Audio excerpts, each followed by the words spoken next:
Today, I am going to be sharing the first 5 of my top 9 ways to combat fear. Are you ready? Let's go.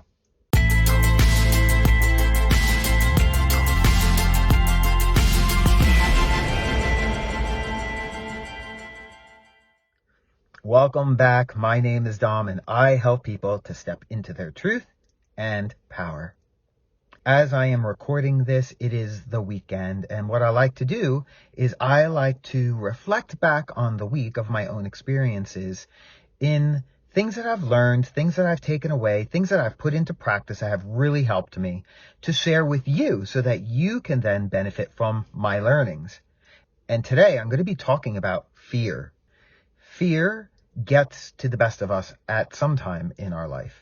It affects all of us, whether it's fear of failure, fear of being judged, fear of success, or even fear of fear.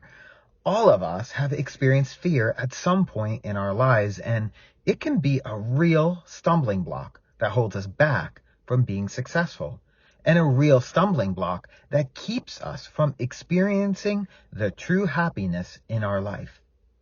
So the real question is, how do you overcome fear?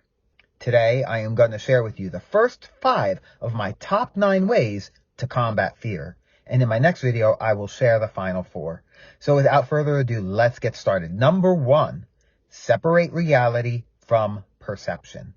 Separate reality from perception.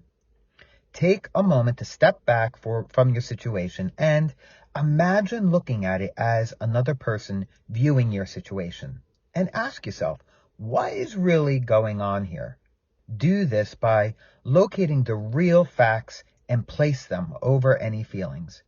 This is really important because facts are facts, but we always have the choice to change our feelings about the facts. So it's important to identify what is fact and what is feeling. Number 2, identify the trigger. Identify the trigger. Figure out what it is in the situation that may be triggering you.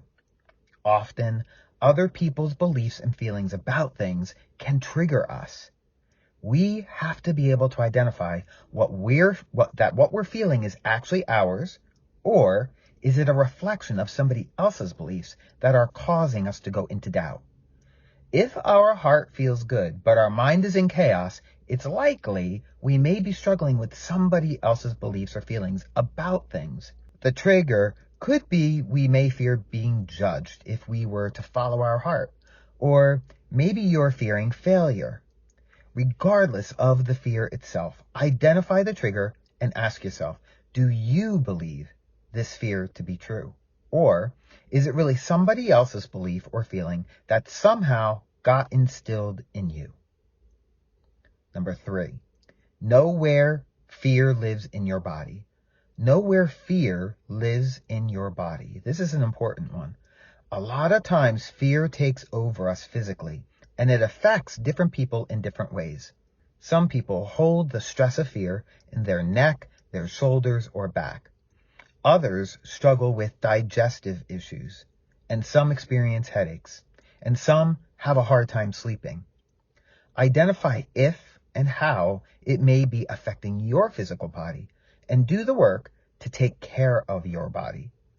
Your body is always giving you signs that something is right or not right for you. And when it's not right, you're out of alignment with your own truth, and your body will let you know that. So first thing, begin taking care of your body. For instance, if you hold stress in your back, you can learn stretches, or you can consider doing foam rolling to avoid the pain. And of course, a good massage always helps too. When you do this in combination with the other steps to combat fear that I'm going to share in this video and get yourself back into alignment with your truth, the physical aches and pains will begin to evaporate away. Number 4, practice gratitude. Gratitude is so underrated. Gratitude brings us into a higher frequency by pulling us out of our fear and complacency. Getting into practice of just listing out 1 to 3 things that you are thankful for every single day can have a big impact on your fear.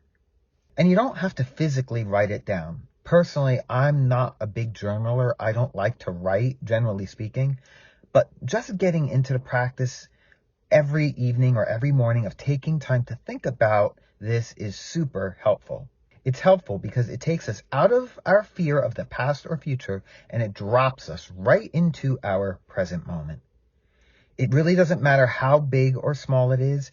Gratitude helps shift the mind into a positive light, which over time overcomes fear. Number 5, listen to your inner voice. Listen to your inner voice. This one can be a real eye-opener if you're not used to doing this, because when you become more conscious of not just what you say out loud, but even more, what you say to yourself, you'll realize that you probably are your worst best friend. If you wouldn't say it to a friend, then don't say it to yourself. Speak positively to yourself, about yourself, and remind yourself of your strengths. It's perfectly okay to give yourself a pat on the back. It's not egotistical. It becomes ego when you begin thinking you're better than others. In order to give our best love to another, we've got to love ourselves first. We cannot give what we don't have for ourselves first. So I'm curious, did you find this video helpful?